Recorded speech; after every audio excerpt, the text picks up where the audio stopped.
Oi, amigos! Espero que vocês estejam bem nesse momento tão especial que o mundo está passando. Eu realmente desejo, sinceramente, que todos estejam se adaptando bem a este instante, compreendendo o momento, compreendendo o que ele nos pede, o que ele nos convida, compreendendo o tamanho da nossa oportunidade, todos, em qualquer situação da vida. Alguns com maiores desafios, com certeza, mas eu penso que aqueles com menos desafios financeiros ou mesmo em termos de saúde, temos talvez mais responsabilidades, porque talvez estejamos vivendo uma situação mais propícia à reflexão e às conclusões fundamentais que nós precisamos chegar para sermos mais felizes e vivermos melhor a partir de agora. Eu gostaria de agradecer muito a casa que me convida a este trabalho, de poder falar a vocês, agradecer a vida por essa oportunidade e ao carinho de todos que pensam comigo sobre o tema de hoje. O tema é um tema importante, mas não menos triste. Vamos falar hoje sobre suicídio. É um tema inesgotável por conta do tamanho da sua importância. Importância dado a quantidade de irmãos nossos, de pessoas no mundo todo que optam por este triste caminho. Segundo a OMS, a cada 40 segundos, uma pessoa se suicida no mundo. 90 pessoas por hora. Enquanto falamos aqui, até o final dessa palestra, 90 pessoas sairão do mundo, deixarão essa oportunidade para trilhar um caminho complexo e necessariamente difícil, né? E eu gostaria de começar, porque eu vou falar hoje sobre vários aspectos e vou falar para públicos diferentes, inclusive, eu gostaria de relembrar o mais famoso dos suicidas, que foi Judas. Uma triste fama, com certeza. Mas é preciso lembrar que Judas não conseguiu digerir adequadamente o seu ato. Não conseguiu lidar com o que fez, com a profunda decepção, com o tamanho da dor que viveu por conta do que aconteceu com Jesus no alto da cruz, e optou por desistir dessa vida no sentido não de fuga exatamente, mas numa tentativa de fugir de si mesmo, numa tentativa de fugir da própria dor, do que estava sentindo, da imensidão da sua frustração perante tudo o que aconteceu. Mas nós devemos já ter percebido que junto às grandes dores há os grandes amores. Junto das grandes dores há os supremos consolos. E eu gostaria de trazer aqui para a gente, só para a gente perceber o tamanho do amor que não somente Judas, mas todos nós temos, o tamanho do cuidado que a vida tem por cada um de nós. Eu gostaria de trazer um texto que está no livro Trigo de Deus, pelo espírito de Amélia Rodrigues, psicografado pelo Divaldo. Eu gostaria de trazer uma história que acontece exatamente logo depois do suicídio de Judas. Após Jesus ter desencarnado, e imediatamente tê-lo procurado. Então, olha só a forma como a Amélia traz para a gente esse instante absolutamente emocionante Eu vou ler devagar, eu vou ler um pequeno trecho, apenas o trecho essencial, onde Jesus se encontra com Judas. Para que a gente tente avaliar que momento é esse. Tente avaliar o tamanho desse amor, as características desse amor que existe para todos nós, em qualquer situação.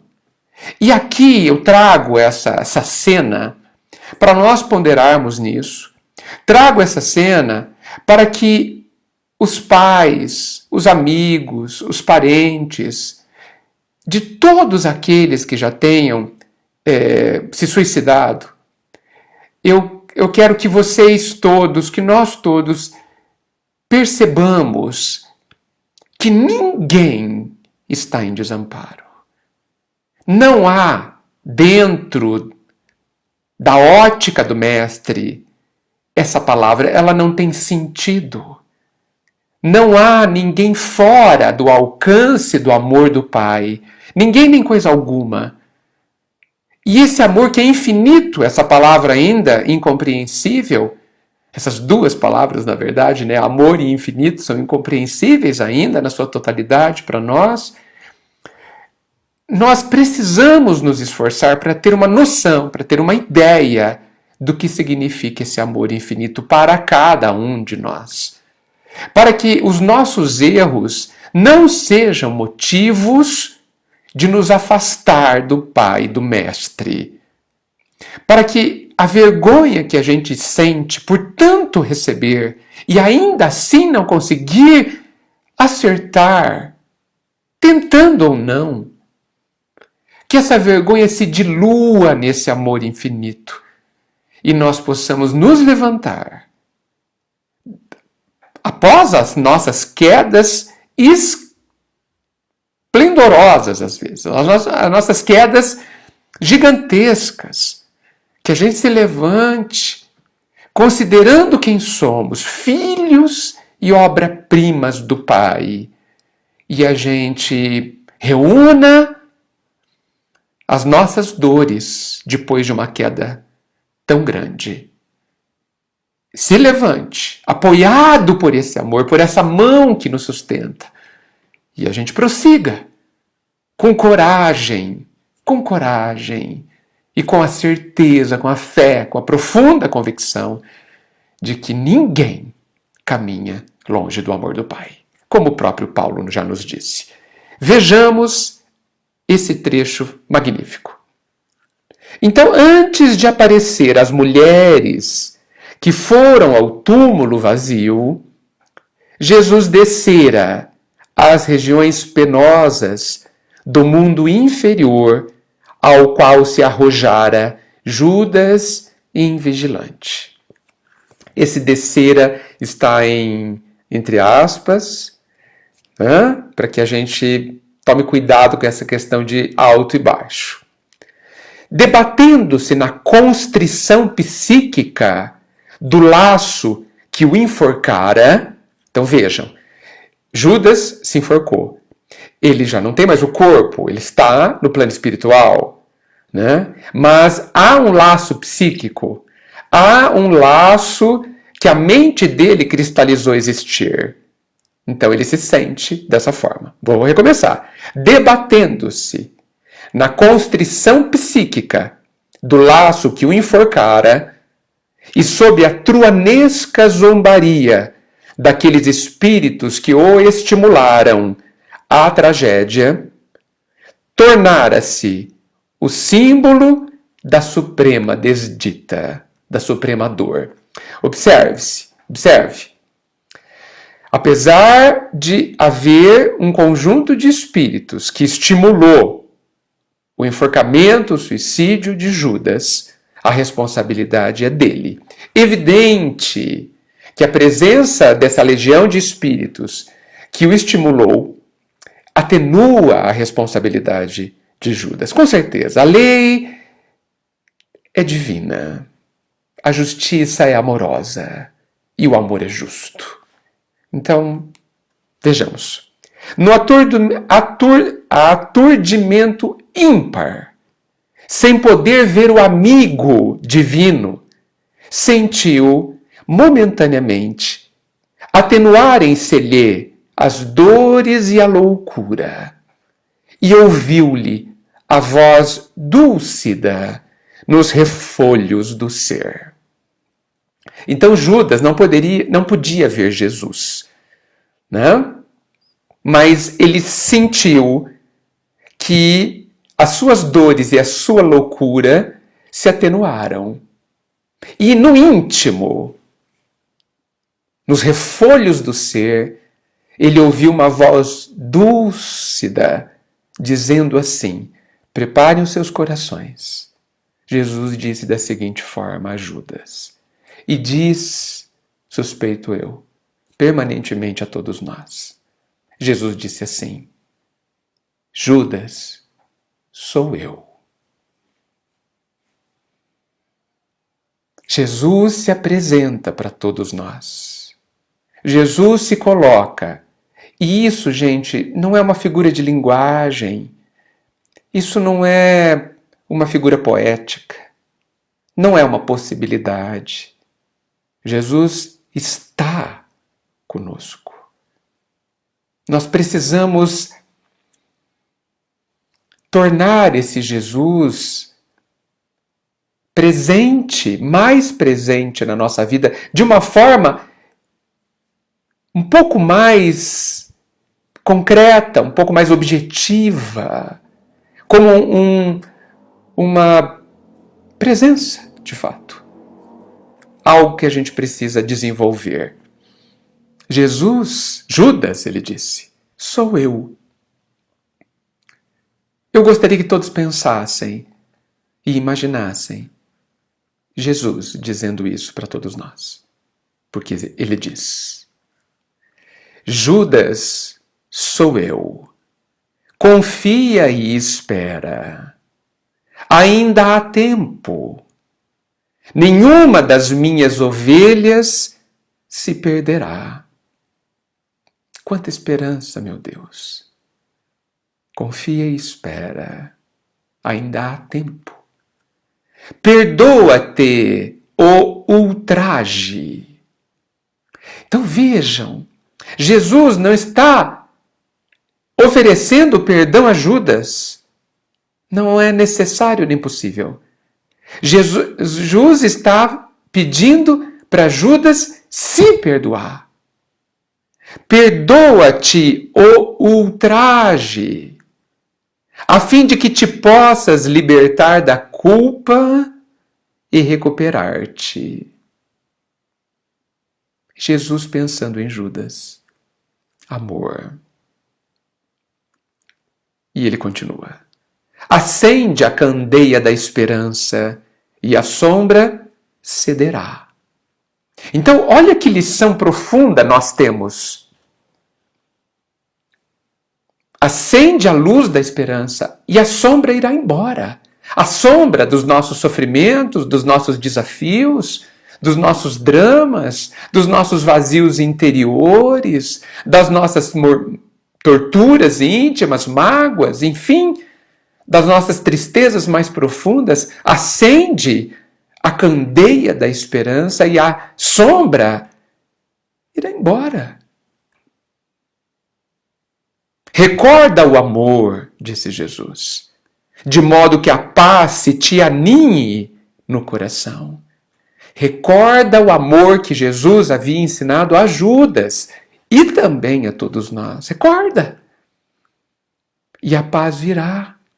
Porque de posse da esperança e da lembrança do amor, a gente se levanta. Do buraco mais fundo, da queda mais espetacular, a gente se levanta. Nunca te deixarei, nem te condenarei, disse Jesus. E vocês acham que ele está falando só para Judas? Nunca te deixarei, nunca ele nos deixará. Hoje começa a época nova e amanhã é o dia da vitória. Repousa um pouco, Judas, pois os milênios te aguardam e eu também estarei esperando por ti. Hoje começa uma nova época para Judas. Hoje começa uma nova época porque se encerrou o trabalho do Cristo na Terra encarnado. Uma nova era luminosa começa. E amanhã é o dia da vitória. Porque para Jesus o tempo é curto, o tempo é pequeno. Tudo passa rápido na eternidade em que ele vive. Repousa um pouco. O tempo te aguarda, os milênios te aguardam, ele disse. Ele diz para nós também. E ele também estará esperando por nós. A lição continua um pouquinho, mas esse é o coração da lição e é o que conta. Então, todos nós desolados com o suicídio de alguém querido, um filho, um irmão, um pai, uma mãe, nos enchamos de consolo também. Vamos acender a esperança. Vamos recordar do amor que nunca termina. Porque são essas questões que vão nos ajudar a nos levantar, a nos recompormos diante, com certeza, de uma tragédia. Difícil de lidar, claro, mas que é possível sim. Nós somos capazes. Claro que nós temos que usar tudo de nós, forças que nem imaginamos, mas nós podemos. Nós podemos. Ninguém está longe do amor do Pai, que supre as nossas deficiências e nos ajuda a fazer o que é preciso para estarmos bem, que é o que importa. Muito bem, eu gostaria agora de, sobre o tema suicídio, me dirigir aos dirigentes de todas as casas espíritas. Com muita humildade, não tenham dúvidas, ponderando as imensas dificuldades de se dirigir, de se coordenar uma casa espírita. Mas exatamente por isso, e exatamente por saber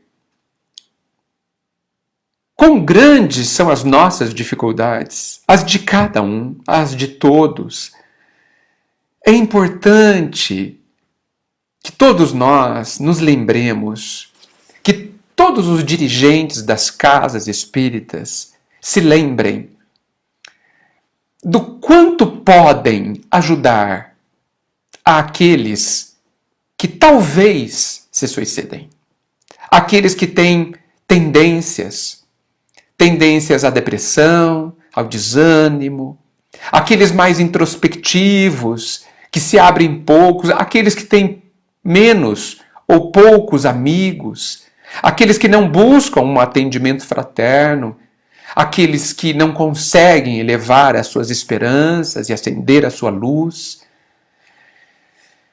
para fazerem frente aos desafios benéficos das suas vidas. Aqueles que não entendem, aqueles que não conseguem compreender ainda. A todos esses, a casa espírita precisa oferecer oportunidades importantes para que mudem o rumo de suas vidas, para que tenham vidas mais estáveis, mais felizes. A doutrina espírita, que tem como sinônimo o Consolador, ela é capaz, tem dentro dela imenso potencial de consolo àqueles que pensam que sofrem irremediavelmente. Ela consegue atender a lógica do racionalismo. Ela consegue tocar o coração. Ela consegue acolher e alterar os horizontes de todos, ampliando e iluminando esses horizontes, para que cada um que se vê sem uma saída descubra qual é a saída e atravesse esse portal para começar a viver um novo tipo de luta. Uma luta para manter acesa essa esperança e manter clara a visão do amor da vida por eles. Então, eu falo aos dirigentes das casas espíritas, apelando a eles para que jamais se esqueçam das mocidades espíritas, para que abram o coração para compreender os jovens, para compreender os diferentes, compreender aqueles que são muitas vezes excluídos dos sorrisos, dos abraços, das companhias, dos grupos de estudo. Eu peço aos dirigentes das casas espíritas para que reflitam sobre a importância das mocidades. Porque para que a mocidade, para que a juventude da atualidade não se veja sem portas abertas na casa espírita, sem braços abertos na casa espírita para serem acolhidos. A forma como a sociedade está estruturada atualmente traz mais possibilidades aos jovens de se verem sem rumo e sem caminhos. Muitas vezes os pais, ex-jovens, também que não viram muitas vezes grandes horizontes, horizontes de paz e de amor, eu me refiro, vivem em famílias em desequilíbrio, em lutas profundas na direção da harmonia. E talvez esses pais se vejam sem recursos também para acolherem convenientemente os seus filhos que precisam de orientação. Então eu apelo com carinho e humildade aos dirigentes das casas espíritas para que se atentem, para que estabeleçam com mais cuidado quais são as prioridades das suas atividades. Porque certamente, muito pode ser feito numa casa espírita aos jovens, ou aqueles que já não são tão jovens e que se veem perdidos em si mesmo, numa depressão, num desânimo ameaçador, numa mágoa profunda, num desconsolo brutal. A casa espírita, no meu entendimento, ela não é necessariamente, ou em primeiríssimo lugar, um ambiente aonde tudo precisa ser irrepreensível em relação às questões materiais. Mas precisa ser irrepreensível em relação ao amor e tudo que se relaciona a ele. Não há na casa espírita elemento mais importante do que cada um que ali chega. E eu me refiro aos trabalhadores também. Eu me refiro à diretoria também. Eu me refiro aos frequentadores. 100% da população humana que se apresenta na casa espírita para trabalho ou para ser ajudada está buscando carinho, acolhimento, compreensão, rumo, consolo. 100%. 100%. Então, é esse apelo que eu começo a fazer. Eu também gostaria de me dirigir aos pais, como já pontualmente comecei a fazer. Aos pais. Aos pais de uma família que tem filhos ou não. Ao marido que tem uma esposa, a esposa que tem um marido. Àquele que é filho de uma família, que também muitas vezes pode muitíssimo. Eu sei que há dificuldades no âmbito do sentimento. Eu sei. Eu sei que há dificuldades, desafios do sentimento dentro da família. É natural que assim seja. Porque estamos numa escola. Na escola chamada Terra. Estamos submetidos a lições que visam nos ensinar o que não sabemos. Por isso a dificuldade óbvia e natural.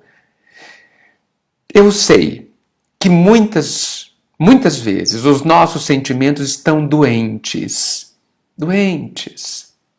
Eu sei que muitas vezes nossos corações se tornaram ressequidos, indiferentes. Não que não haja sentimentos dentro de nós, mas muitas vezes, numa tentativa de se proteger erroneamente, a gente fecha o nosso coração. Busca restringir os nossos sentimentos, simplesmente por medo de sofrer. Esquecidos que somos muitas vezes, que o amor verdadeiro não sofre. Porque contém em si todos os remédios. Contém em si a própria saúde, a própria vida. Mas, como estamos em aprendizado, e exatamente por isso, o nosso sentimento, ele é imperfeito. O nosso amor é recheado de egoísmo. O nosso amor é recheado de cobranças. E isso tudo é natural e normal. Por isso que constato com naturalidade esta realidade.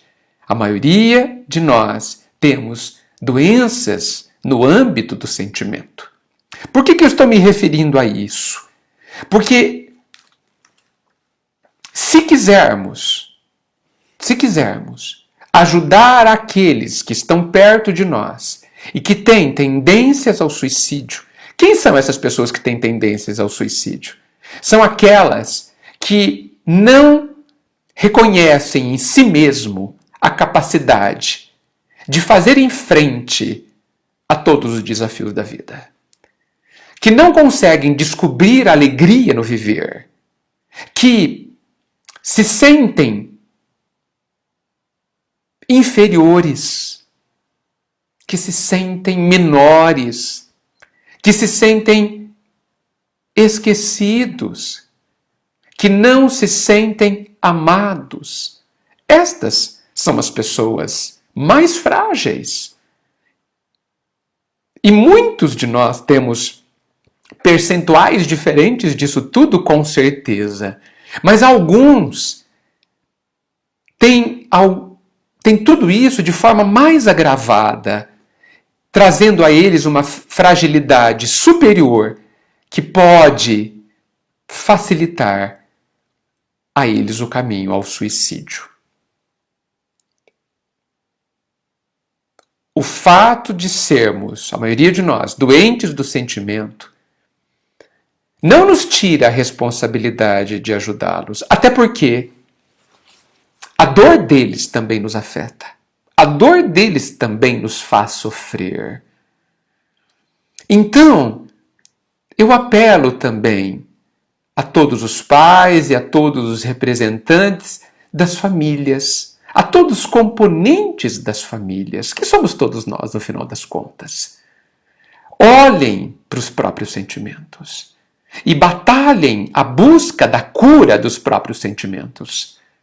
Porque quando os nossos sentimentos estiverem menos doentes, nós teremos mais condições de abrir os braços àqueles que sofrem bem mais do que nós dentro das nossas famílias. Àqueles que, calados muitas vezes, dando sinais sutis muitas vezes, estão à beira do abismo do suicídio. Aqueles, veja, alguns parecem alegres, alguns parecem engraçados, mas será que alguém da família já parou para sondar como está o íntimo deles? Como está o coração deles? As expectativas, as perspectivas, a esperança no futuro? Como está o auto-olhar que eles têm sobre si mesmos? Como se enxergam? Será que eles se sentem amados? Será que, apesar do amor que talvez você dê, inclusive, talvez você expresse, inclusive, será que eles conseguem interpretar os seus comportamentos, os seus gestos, a sua expressão de amor como amor? Não sei, mas você precisa saber. Precisa olhar. E aí temos uma das questões mais importantes dentro das famílias. Saber olhar. Nós estamos enxergando as pessoas das nossas famílias. Ou a gente está dentro da nossa concha, só se enxergando, só se olhando no espelho e acreditando infantilmente que temos a maior dor do mundo. Estamos olhando para fora e vendo as pessoas que circulam ao nosso redor, porque muitas vezes eles estão implorando por um olhar que os enxergue, implorando por 5 minutos de atenção, implorando que a gente lhes diga tal a sua fragilidade que eles são importantes. Um gesto assim, minúsculo, é altamente preventivo ao suicídio. Altamente preventivo. E ele tem 2 benefícios. Além de salvar aquele que está ao seu lado, também te salva. Porque é do Evangelho que só será feliz quem amar, quem dar de si. Então, se nós estamos preocupados em saber que a cada 40 segundos uma pessoa se suicida no mundo, eu levanto a seguinte questão: será que alguém próximo a você, alguém da sua família, alguém que mora sob o seu teto, pensa nisso, pensa em tirar a própria vida? É bom que a gente esteja alerta. Eu quero também me dirigir àqueles que sofrem.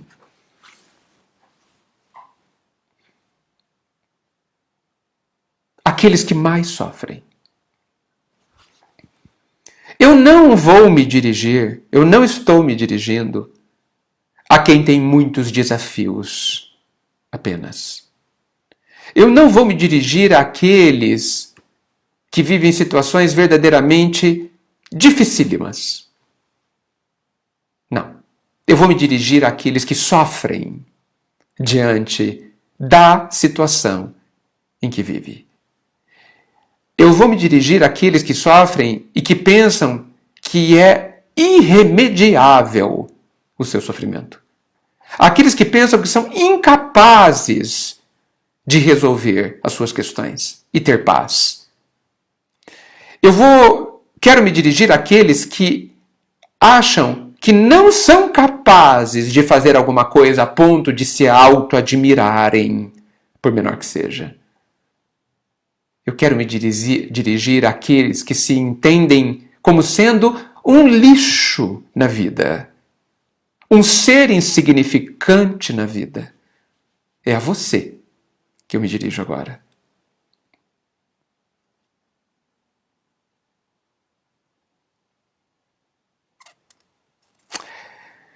Porque o meu pedido será para que você alongue o seu olhar e olhe de outra forma ao seu redor.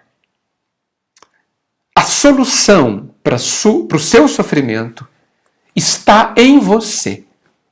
E só de eu falar isso, eu já estou te dizendo que você é, portanto, capaz de desatar os nós da sua vida e ser feliz. Ou ser muito mais feliz do que você entende ser hoje.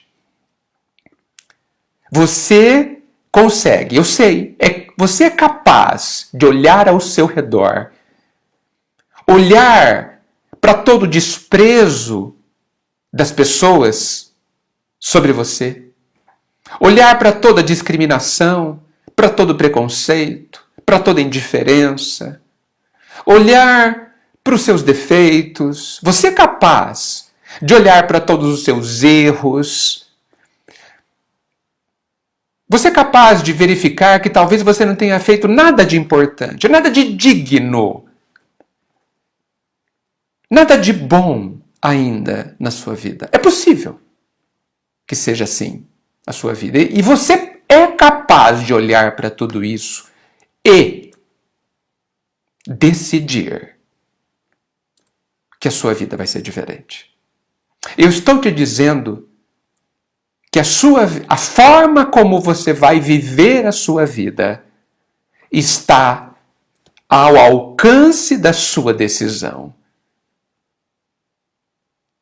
É possível que nesta hora, enquanto você me ouve, você diz, não, eu não sou capaz. Pois eu te digo que você pode decidir ser capaz. Nós somos aqueles que decidimos como é que nós vamos viver as coisas dentro de nós. Porque é dentro de nós que a vida acontece. É dentro de cada um. É como nós percebemos a vida fora de nós que faz com que a gente sofra ou não sofra de verdade. E 100% da população humana, 100% das pessoas, e portanto, você é capaz e tem a força e o direito de decidir viver de uma forma melhor. Decidir enxergar, ou pelo menos procurar enxergar o que está acontecendo ao seu redor e dentro de você, inclusive. E ao observar, ressignificar, entender diferente, procurar algo que te deixe em paz, mais feliz, esperançoso, mudando toda a estrutura da sua visão.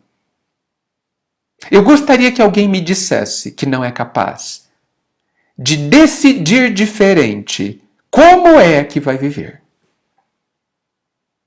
Eu gostaria que alguém me dissesse não ter essa capacidade, porque eu não acredito.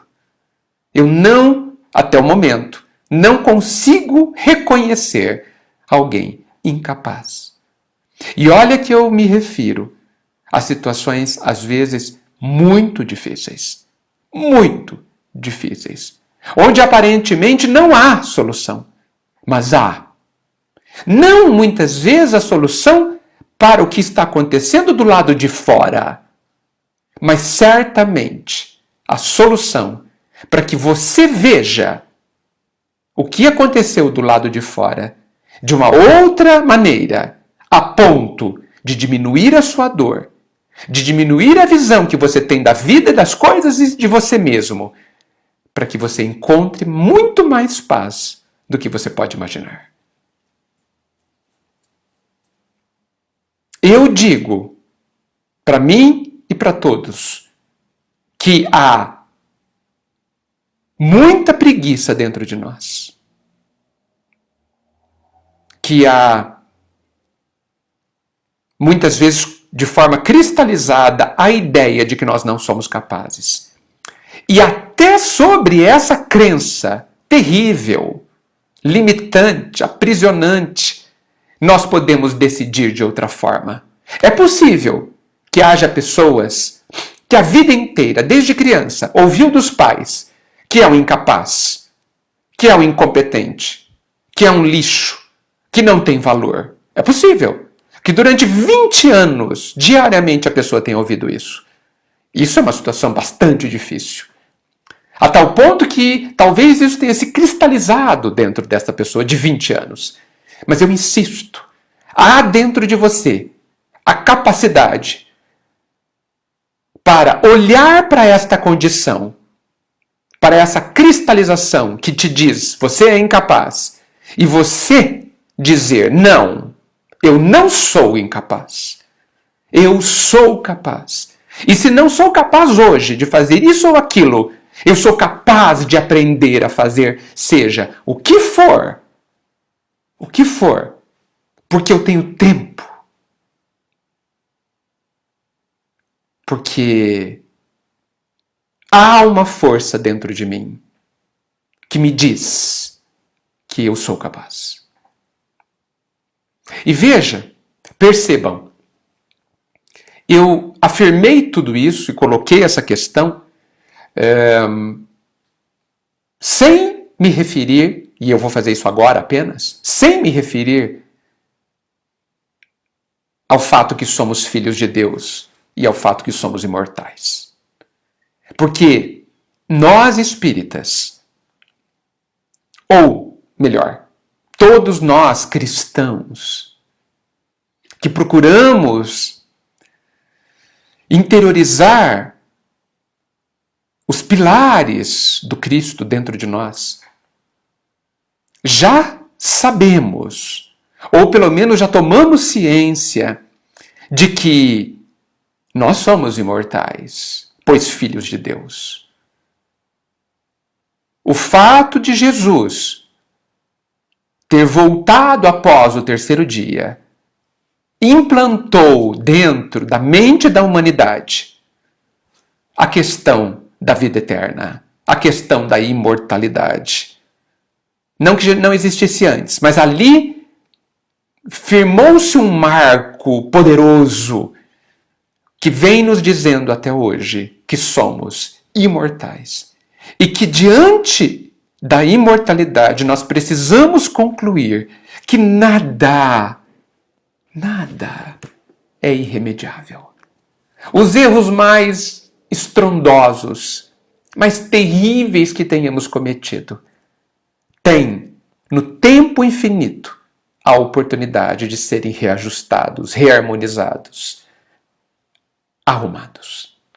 Então, larguemos a culpa, congelante e cômoda, e nos apeguemos ao arrependimento dos nossos atos, olhando para frente, caminhando na direção de tudo reparar, usando a nossa coragem e a nossa vontade para arrumar a bagunça que a gente fez. Então, a nós cristãos espíritas ou espíritas cristãos, nos apeguemos à realidade da imortalidade, que para nós espíritas é indiscutível.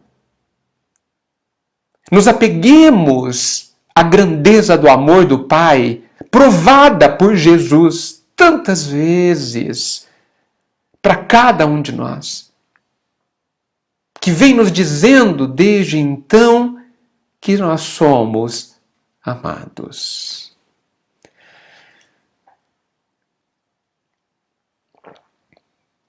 Imensamente amados. Inclusive os que erram. inclusive os que desprezam o Pai, inclusive os que querem errar, inclusive aqueles que guardam a maldade ainda no coração, são amados sem exceção.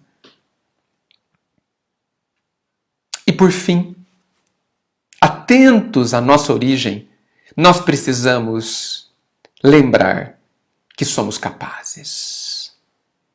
Que somos capazes de aprender o que a gente não sabe. E somos capazes de aprender tudo. Temos o tempo, temos a capacidade e temos o amor, o apoio infinito do amor. O que nos falta? A pergunta que eu deixo é essa. O que nos falta para transformarmos a nossa vida hoje numa vida cada vez melhor? Aqueles que se sentem mais fragilizados, aqueles completamente desprezados, aqueles que se desprezam a si mesmos, eu reforço a questão. Sendo cristãos ou não, espíritas ou não, eu reforço a questão de que vocês são capazes de encontrar uma saída. De que vocês têm a força necessária para serem felizes ou para construírem essa felicidade, que depende só de vocês e de mais ninguém e de coisa alguma. Eu preciso deixar claro. Depende só de cada um de nós. Por que é que nós não podemos usar a força da nossa vontade, que é soberana dentro da nossa vida íntima, e dizer: eu vou me levantar, eu vou enfrentar os meus medos, eu vou enfrentar os meus desafios.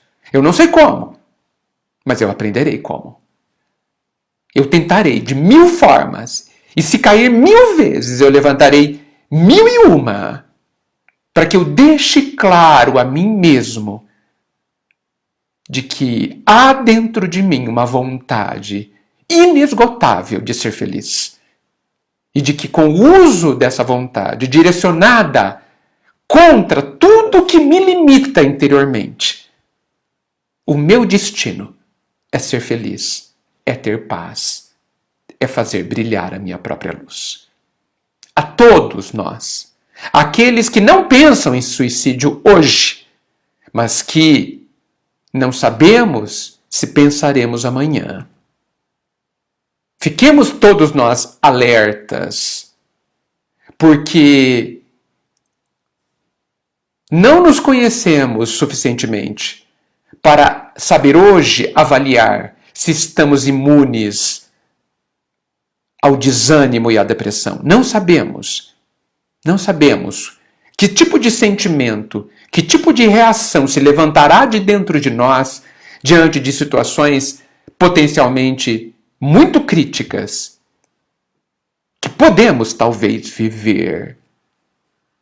Mas não tenhamos dúvida de que ao planejarmos a nossa vida hoje, planejarmos como é que nós vamos viver hoje, é muito importante que todos nós estejamos no caminho do autofortalecimento. Por quê? Porque nós já fomos informados que essa vida é uma vida de exercícios, de testes, é uma vida, como a gente diz, de avaliações ou de provas. Estejamos então permanente preparado para as provas, para os testes, para os desafios, para as avaliações. Não nos iludamos de que será possível encontrar as forças dentro de nós na hora da avaliação, na hora do teste, porque é preciso se preparar anteriormente. O preparo é daquele que sabe que no momento qualquer algo além será exigido de nós. Uma avaliação, portanto. Prossigamos nesse fortalecimento, que significa ir no caminho da paz e da felicidade, do autoconhecimento, da autogestão, de nós gerirmos o que está acontecendo dentro de nós, de nós estarmos lúcidos na vida, atentos ao que está acontecendo dentro de nós, vivendo, portanto, aí sim, a vida verdadeira, e não uma vida sonambúlica que muitas vezes a gente vive, uma vida de alucinação que muitas vezes a gente vive num conjunto gigante de afazeres de toda ordem que talvez muitas vezes não significam coisa alguma, a não ser fuga e preenchimento inútil do tempo. Vamos nos fortalecer para que amanhã não sejamos nós um desses 90 por hora que optam por abandonar a grandiosidade dessa experiência encarnada que estamos vivendo. Fruto de um amor, daquele amor infinito,